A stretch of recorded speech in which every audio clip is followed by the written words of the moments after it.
eu sou a Denise Cassama. Olá, eu sou o Ricardo Dien. Estamos aqui com Empoderação.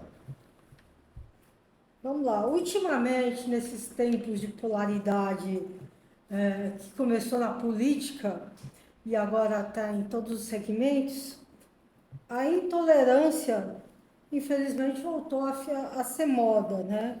E por isso é tão importante a gente entender o porquê que não é uma coisa boa isso, né? Bora lá? Gente, todos os anos a Igreja Católica ela lança a campanha da fraternidade, no período entre a quarta-feira de cinzas e a Páscoa. Tradicionalmente são temas de relevância social que transcendem os limites da religião. Já abordaram temas espinhosos como a questão agrária, tráfico humano, fome e, neste ano, a amizade social. Para corroborar de forma positiva, ainda temos um Papa que é pop. Né? O Papa Francisco não tem se esquivado de temas polêmicos, como a aceitação de homossexuais e aborto, dentre outros temas considerados espinhosos. Então, essa quebra de barreiras do Papa realmente é uma coisa de relevância. E para explicar melhor essa história, estamos aqui com a presença da irmã Gervis Monteiro da Silva, que é formada em filosofia e teologia. Então, para quem não sabe, para ser religioso dentro da Igreja Católica, seja uma freira, seja um padre, ele tem que ter uma faculdade, no mínimo uma, né, que é a de teologia, e depois outra, a filosofia, alguns pegam outras faculdades também. Mas ela também tem pós-graduação em Sagradas Escrituras, catequese e comunicação. E ela está na coordenação do serviço de animação vocacional do Regional Norte 1, que é Amazonas e Roraima, e faz parte da equipe de assessoria da campanha da fraternidade, atuando na formação das pastorais, principalmente na área da catequese e Bíblia. Então, irmã Gervis, seja muito bem-vinda ao Empoderação. Obrigada, Denise. Obrigada, Ricardo. É uma alegria estar aqui com vocês, partilhando este momento, podemos dizer assim, um momento de bem viver. E ela está aqui porque a gente está falando, a campanha da fraternidade fala de aceitação, né? Nós estávamos conversando aqui de aceitação, sobre aceitação, aceitar o que é de ter uma denominação religiosa diferente de você, tem uma etnia diferente de você, tem um direcionamento sexual, não sei qual que é, eu falei errado, né? Um direcionamento sexual diferente do seu, da gente aceitar. Nós não estamos aqui para julgar, mas sim para melhorar a nossa convivência. E aí a gente vai começar do começo, né? Que para mim também é um termo novo. O que significa a amizade social?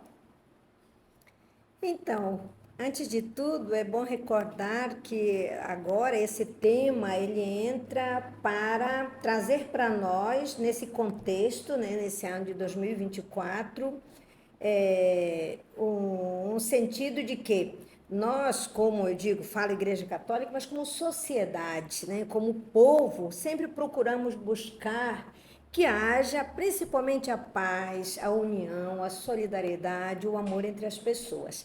E neste ano, a Igreja do Brasil traz, nesta campanha da fraternidade, este tema social, onde tem o tema mesmo, a campanha da fraternidade e a amizade social.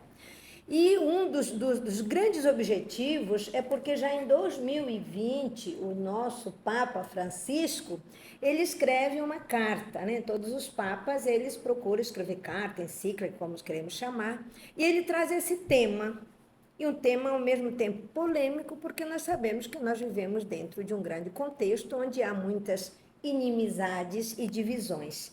Então, quando eu quero trazer para nós o que é amizade social, o sentido, podemos dizer assim, trazendo para nós hoje, é a reconstrução de relações que superam a dominação e a exploração. Então, superam todas essas dicotomias, podemos dizer assim, que existem em nosso meio. E, além de tudo, também, o que é essa amizade social? O que quer? Ou seja, quer nos impulsionar para o querer bem um dos outros. E nós usamos a palavra o bem-estar. né? O bem-estar de todas as pessoas, de todas as famílias, e usamos até este sentido de que muitas das vezes nós pensamos em nós, e a amizade social quer nos convidar a pensar em nós, pensar na minha família e na família do outro, pensar no meu amigo e no amigo do outro, pensar no bem-querer meu e no bem-querer do outro. Então, ou seja, é socializar o bem-querer na sociedade, nos amando, servindo, sendo uma ponte para que outros possam também alcançar algo melhor. Ela chega no momento oportuno que essa polarização política, ela quebrou amizades, dividiu famílias. Então, hashtag fica a dica, aproveite o momento para se reconciliar dentro de um respeito de quem pensa diferente, né? Irmã Gervise, aproveitando esse gancho, na sociedade, ela, ela tem um problema das diferenças do espectro social, né? A mesma coisa acontece nas comunidades mais fechadas, que elas reverberam. É o caso da Igreja Católica também, que vai do espectro desde o mais progressista até o conservador. E um dia mais complicado de lidar com essas diferenças, esses posicionamentos muitas vezes exacerbados, na sociedade ou dentro da igreja mesmo. Tiveram católicos que chamaram o Papa Francisco de comunista. Exato. Esse Papa não me representa. Não, Sim, e houve na igreja fiéis questionando por que o padre estava usando estola vermelha, por exemplo, que faz parte de um rito, que cada cor tem um significado, né? Sim. E onde é que está, assim, onde é que tem aparecido maior complexidade? O público está mais sendo difícil de trabalhar. Exato. Eu penso, olhando também para a nossa realidade, para a nossa família, quando se fala de família, mesmo quando se fala no sentido religioso, é muito mais difícil nós trabalharmos com a nossa família, talvez eu não digo não impor, mas de ajudar ele a compreender que esta situação que nós vivemos, podemos dizer assim, essa religião, ela quer trazer algo de bom. E o mais difícil realmente é com a família, construir esse laço, podemos dizer assim, de amizade. Então, quando falamos nesse lado da polarização, principalmente no aceitar o outro com as suas diferenças, é muito mais difícil nós trabalharmos realmente o nosso povo, podemos dizer de dentro, o povo católico. Agora, vocês falaram com relação ao Papa. Se nós olharmos mesmo, vocês que têm também toda essa abertura, todo esse olhar no horizonte esclarecido, o que o Papa quer? Ele quer fazer com que nós possamos olhar para as pessoas como irmãos. Independente da sua forma de viver, do seu jeito, do diferente. E é isso que a campanha da fraternidade quer resgatar, né? Que o diferente não nos deve tornar inimigos, mas nos tornar cada vez mais pessoa aberta a todos. Então, a dificuldade maior realmente está dentro. Mesmo quando se fala da campanha, nós sabemos que muitos católicos não aceitam a campanha da fraternidade. E não é só aquele católico que não tem uma caminhada na formação, mas é porque é o diferente. E esse diferente incomoda quando não vai responder àquela ideia que eu tenho. Talvez o que prende é aquela ideia, né? Eu me fixo, me prendo naquela ideia e ninguém pode mudar. A gente se prende nos estereótipos, né? Estereótipos. Mas é por isso que no lançamento da campanha da fraternidade, convidaram o pai de santo, convidaram o rabino, o pastor. E como campanha da fraternidade, nós já tivemos 3 campanhas que realmente foi nessa abertura que nós chamamos de ecumênica. E que houve mais polarização ainda, né? Porque nós temos o cartaz da campanha, já é uma leitura visual, né? Você olha o cartaz, então é um convite para você ler. através daquelas imagens. E mesmo no próprio cartaz nós já temos diferentes pessoas. É um estudo de semiótica, né? Isso, aí você olha e diz, e pessoas demais, isso é família, estamos falando de uma família, de comunidade de irmãos e irmãs, independente se é o pai, se é a mãe biológica, mas aqueles que formam uma comunidade. Por isso você olha o diferente, né? Vai dizer, tem pai, tem mãe, tem indígena, tem negro, aí coloca até o Papa aí no sentido da unidade, porque o Papa está nesse cartaz da nossa campanha da fraternidade, porque a campanha da fraternidade, mesmo sendo no Brasil, ela está sendo inspirada na carta que o Papa escreveu sobre a amizade social, que tem o título, né, em latim, Fratelli Tutti. Todos somos irmãos e irmãs. Então, essa campanha deste ano se inspirou. Por quê? Porque já é um dos grandes objetivos e desejos do nosso Papa Francisco, de viver a unidade, a paz e a harmonia. Gente, é interessante, mesmo quando a gente adentra o texto, como ele é apresentado, a metodologia que fala de texto base, ou seja, uma leitura básica para compreendermos melhor, ele vem dividido assim, em 3 perspectivas. A primeira, para que a gente possa trabalhar bem, nós precisamos enxergar a realidade, olhar a realidade, adentrar dentro dessa realidade, para depois nós, através que nós temos, né, a Bíblia, né, através daquela palavra que nós acreditamos que é um caminho, é um rumo, para descobrirmos viver como irmãos, então a gente pega um trecho das Sagradas Escrituras, né, inclusive agora do nosso texto, que nós chamamos de iluminar, ou também podemos usar a palavra julgar, ou também discernir, né? Depois do agente, então a gente vai olhar esse texto e ver o que esse texto está trazendo para que vai iluminar essa realidade crítica, que ao mesmo tempo é uma realidade que preocupa, mas mesmo nessa realidade que preocupa, nós precisamos enxergar também o que tem de esperança. E olhando para o que tem de esperança, nós temos um horizonte. E aí vem, né? Então divide no ver, no julgar e no agir, né? Ou seja, o ver, o iluminar e o agir. A gente olha o Ela Deus. transcende a pauta de apenas fomentar um debate, uma discussão. Você tem que ter uma ação concreta, Isso, né? uma ação concreta. E depois você vai agir, que são as. Se O não agir. adianta A prática. você só falar, você tem que agir. Tem que agir. E é interessante, você falou agora na doação de cestas, uma das dicas que ele traz para nós, principalmente essa dica pessoal, que tem o pessoal, comunitário e o social, essa né? é a minha Pra pessoal. abrir. Aí ele diz assim, muitos de nós, quando falamos na quaresma, nós temos já aqueles pontos que a Igreja Católica convida a viver, que é o jejum, a oração e a caridade. Onde diz, não um jejum apenas de dizer, eu vou jejuar para mostrar que eu estou jejuando, né?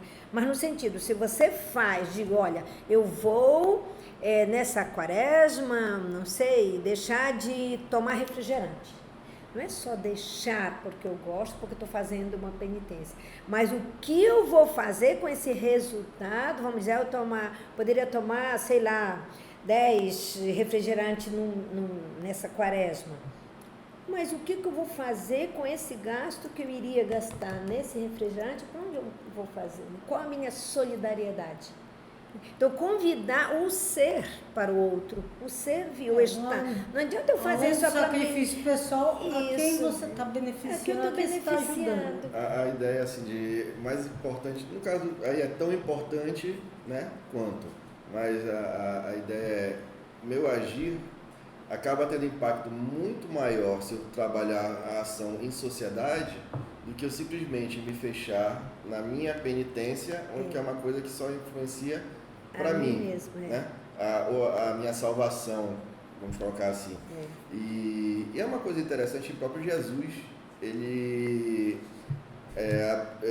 lançou mão de ajudar, ele ajudou a sociedade em detrimento de si mesmo. Né? Jesus foi o primeiro comunista da humanidade. Exatamente. Ele andava com ladrões, ele dividiu o pão, salvou a vida da prostituta. Então, assim, ele trabalhou no sábado para ajudar alguém, para ajudar um irmão. Então, assim, esses pensamentos são pensamentos progressistas, estamos falando de uma história de mais de 2000 anos. E reverbera hoje, porque a ideia da campanha da fraternidade é justamente o conviver em sociedade, a minha ação para melhorar a sociedade. Como é que eu posso fazer isso? Se isso estivesse dentro de um contexto da igreja, é uma campanha social extremamente relevante também, né? A aceitação, né? Que não devia nem ter, né? Que a gente estava falando, né? Se a sociedade fosse igual, não precisava ter grupo de defesa disso. Se a gente considerar que, eu não sei, eu vou chutar aqui, mas o Brasil majoritariamente é um país cristão, né? Que é onde as denominações religiosas se identificam com a vida de Cristo, acreditam no Deus único, majoritariamente. Não devia ter tanto ódio, né? Porque você não acha na Bíblia, a não ser que você queira achar, né? Assim, vingança, você tem que praticar vingança ou ódio com quem não pensa igual a você. Até onde você não tem isso. Mas sabe você falando isso, que o texto base, ele tenta abranger realmente buscando lá, como diz no Antigo Testamento, né? E onde o Papa coloca lá na encíclica que diz que nós vivemos o síndrome de Caim. Porque se você olha essa história, são os dois irmãos, né? E aí, por que coloca esse texto, trazendo para nós quando fala numa sociedade igualitária? Por quê? Mas por que aconteceu, quando nós olhamos lá no texto bíblico, né? Que Caim mata Abel porque Deus se agrada mais da oferta de Abel e não de Caim. E o que entra aí? O sentido da inveja. E essa inveja faz com que nós destruímos um irmão. Por pouca coisa, às vezes porque a pessoa tem inveja, o olhar, a crítica, né? O incômodo. Então ele traz nesse sentido. E por quê? Mas o que foi? Foi Deus? Não, mas a pessoa cria, ela tem dentro dela o mal e o bem, sabe disso, né? Ou nós que temos que vencer o mal. E aí há essa polarização. E já ele vai trazer também o texto como iluminação, é interessante lembrar por quê? Que é Mateus 23. Que lá nessa passagem, Jesus vai dizer para os discípulos e para as pessoas que estão. Olha, na cátedra de Moisés está sentado os fariseus. Vocês podem observar e até fazer o que eles dizem. Mas vocês não façam o que eles fazem, não imitem as suas ações. Porque eles fazem só para se aparecer. Eles colocam faixas grandes na testa com a lei, mas só para se aparecer, usam roupas largas, mas ao mesmo tempo eles colocam peso pesado na costa dos outros e eles não são capazes de carregar com um dedo, suspender com o dedo. Eles dizem, entre vocês não sejam assim, vocês são todos irmãos e irmãs. Tá? Quem se exalta será exaltado, quem se humilha será... Então, quem se exalta será humilhado, quem se humilha será exaltado. E ele diz assim, entre vocês não devem ser assim. Viu? Então, quer dizer... Lá, esse povo, aí ele critica que realmente é usar da religião para oprimir. E nós hoje fazemos isso, como religiosos e religiosas, falando aqui entre nós, muitas das vezes usamos a religião para oprimir, para se beneficiar com, vamos dizer, com a ingenuidade do outro. É aquela hipocrisia de falar assim, tu estás errado. E também aquela máxima popular, o dedo aponta para o erro do próximo, mas tem três apontando, te lembrando que tu tem. Você não acha que também por conta de, agora, tudo é rede social, isso expandiu, expandiu ou ele apenas deu luz a algo que já era assim? Eu acho que a resposta, falando certo, deu luz. Deu luz. Só que, claro, era muito mais escondido. Hoje as redes sociais abriu e, ao mesmo tempo, ela também incentivou, porque ficou hoje muito fácil eu deletar o outro, cancelar o outro, porque a rede social entra, não sabe quem eu sou, né? E entro na privacidade. Xingo ele. Posso até dizer na privacidade do outro, porque se eu não gosto, eu estou lá, entrar nas redes sociais, vejo que você falou algo que eu não concordo, eu vou lá e tento de ninguém. Não foi a rede social que tornou o cara racista. Ele já era racista e a rede social... Ele encontrou reverberação naquilo. Ele começou a achar os iguais dele lá e eu não estou sozinho pensando nessa besteira aqui, tem outros que pensam do mesmo jeito que eu. E aí eu vou lá e... E assim, é muito... Quando a gente está falando da diversidade, também é muito sutil. discutiu essa barreira assim até que ponto eu andei vendo assim, existe alguns militantes que assim chamam o buraco negro, aí isso é racismo. Então, assim, tem desde o de fato né? E tem algumas exacerbações, chamar de macaco, de forma Tem coisas pejorativa, que é pejorativa ou neguinho, mesmo. e até os extremos da militância. Nisso a gente vai vendo assim, as feridas da nossa sociedade. As feridas. Porque assim, o brasileiro como um todo, ele é visto lá fora como um povo muito solícito, muito alegre, muito feliz. E até pela mistura das raças. Mas o que acontece é que nós somos muito reacionários. Nós não respeitamos a nós mesmos. Por exemplo, um pardo com um pensamento racista é complicado, né? Levando em conta que a gente não respeita o irmão. E quando a gente sai daqui, a gente não é visto como um branco em canto nenhum. Vai cortar, né? Falar um pobre bolsonarista. Aí entra. Ainda, né? Mas aí você corta, tá? Eu falei isso? Corta isso aí. Não, eu pensei isso. Tá. Mas aí você corta. Corta, por favor. Mas assim, a gente não é um povo assumidamente racista e aceito como temos lá nos Estados Unidos, por exemplo. Mas assim, a gente adora fazer uma piada de negro, de gay e acha normal. Acha normal, dá risada. Então, se a gente for até fizer uma autoanálise do nosso passado recente, a gente, pro aspecto cultural, a gente era preconceituoso também. Eu tinha muitas coisas disso daí, essas ideias meio toscas, e eu estou revendo muita coisa, até pensamentos misóginos. A falta de respeito com o próximo, a visão que eu tinha de algumas etnias, entendeu? Que nos foi enraizados pela cultura, pelo ensinamento. Aquela ideia do índio ser preguiçoso, Ou eu que veio de fora, falar o amazonense é preguiçoso. Exato, do negro ser rebelde. Engraçado, um branco pode ser incisivo com alguém, mas se um negro falar, esse cara é arrogante. Pensa no preto boçal, mas o pessoal não tem essa questão. O amazonense não quer ser chamado de índio, né? Sendo que a nossa raiz é óbvio. Mas sabe que interessante? É como se fosse uma cultura colocada em nós, né? Foi colocado e nós nos fomos nos sentindo mesmo diminuído, né? Nós mesmos cada vez nos rebaixando, sentindo que é isso mesmo, nós somos menor. Mas foi colocado, se formos olhar quando todo o contexto da história, né?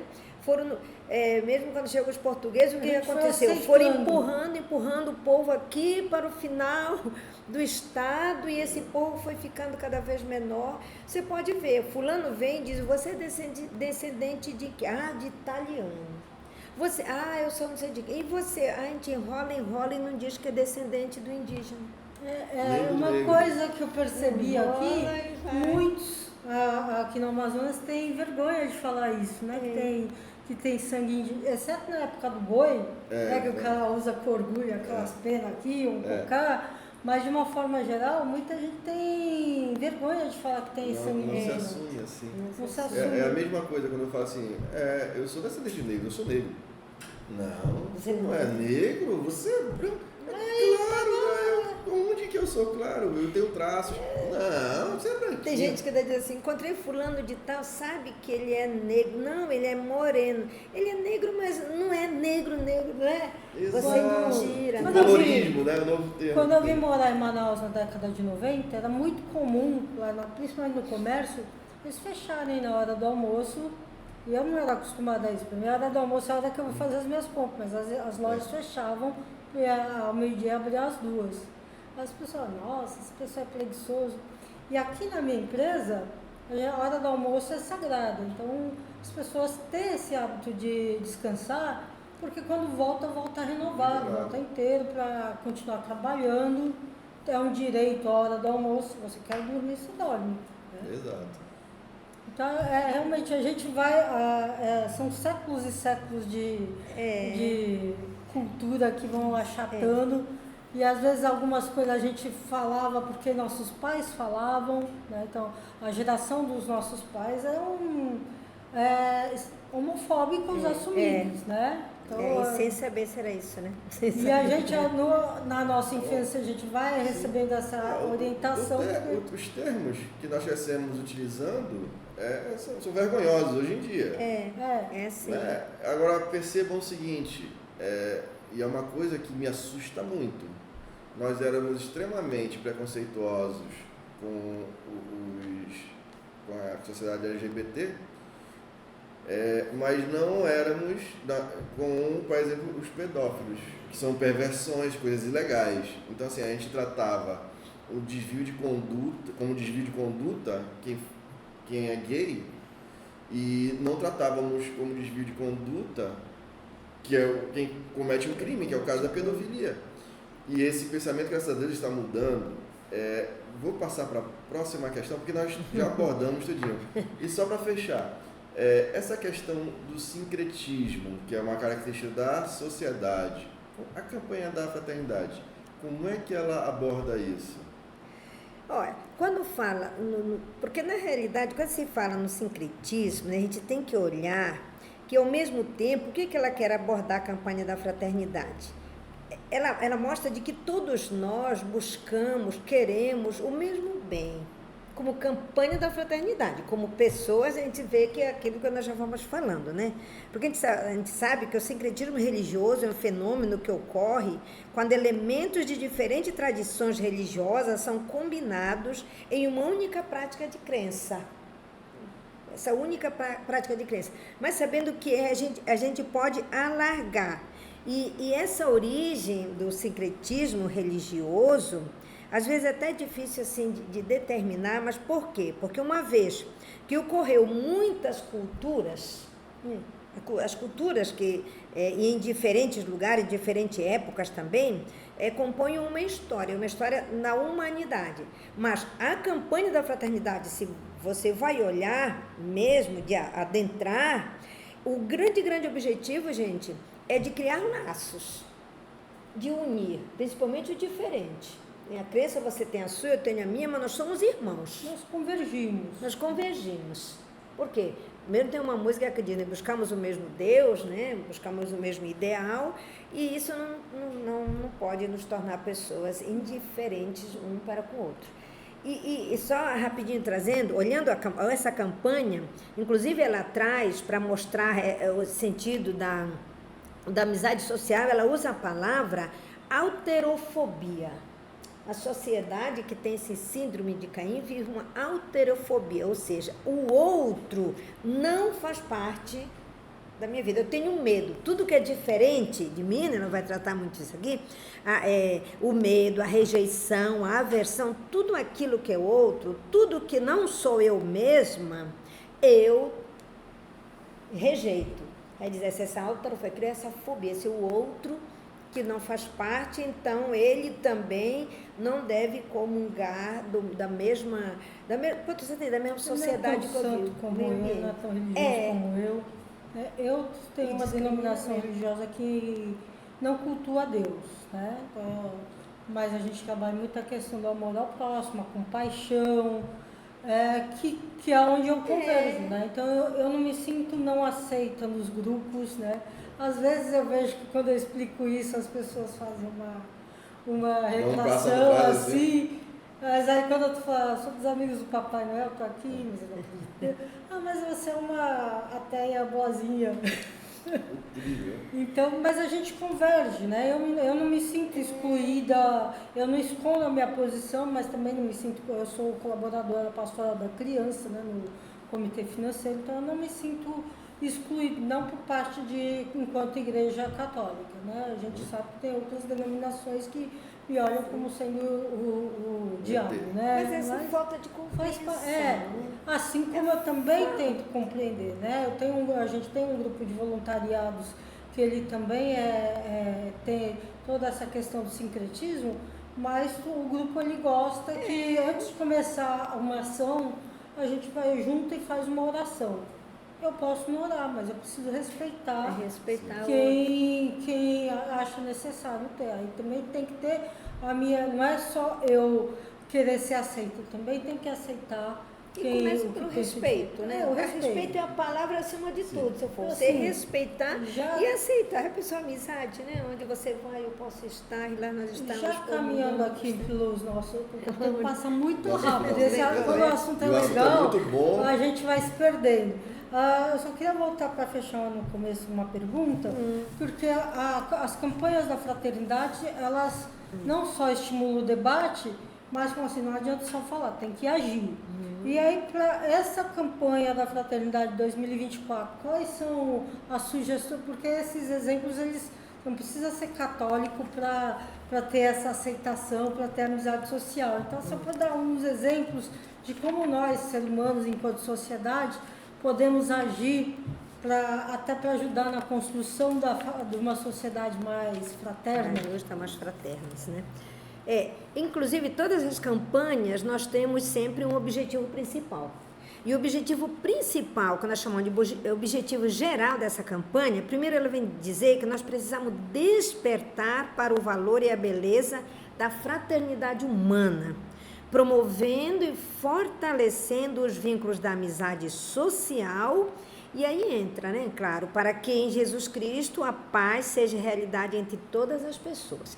E aí ela nos convida que ao despertar nós precisamos analisar a situação, nós precisamos compreender essa situação para que a gente identifique e assim tomarmos uma posição do viver bem, viver melhor. E quando a gente identifica, também nós vamos redescobrindo aquilo que tem de positivo. Não só dizer que tudo é negativo, de positivo que vai somar. E aí entra a fraternidade social. E depois que a gente descobre, aí entra também o diferente. O que a gente precisa? A gente precisa acolher. Acolher aquilo que vem, claro, do magistério da igreja, aquilo que vem dos nossos irmãos e irmãs, e na Que a gente imagina de uma... Ok, então eu aproveito para agradecer a Denise, né, o Ricardo, por estarmos aqui, essa oportunidade, a você que nos acompanha.